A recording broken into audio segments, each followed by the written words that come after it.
Au Sinaï, le Seigneur avait proposé au peuple d'Israël, libéré d'Égypte, d'être un peuple à part, son peuple, guide des autres peuples sur le chemin de Dieu.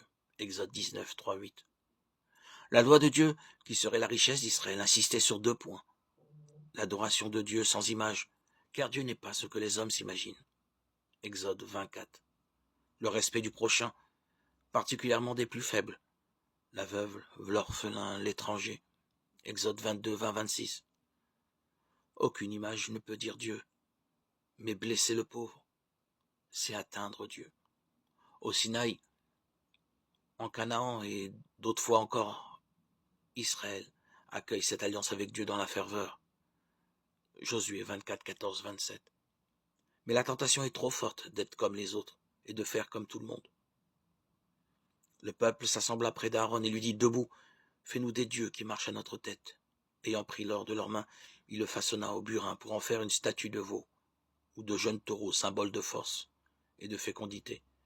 Ils dirent alors, voici tes dieux, Israël, ceux qui t'ont fait monter du pays d'Égypte. Exode 32, 1, 4. Ici, comme souvent, Israël veut adorer Dieu à la façon des autres peuples.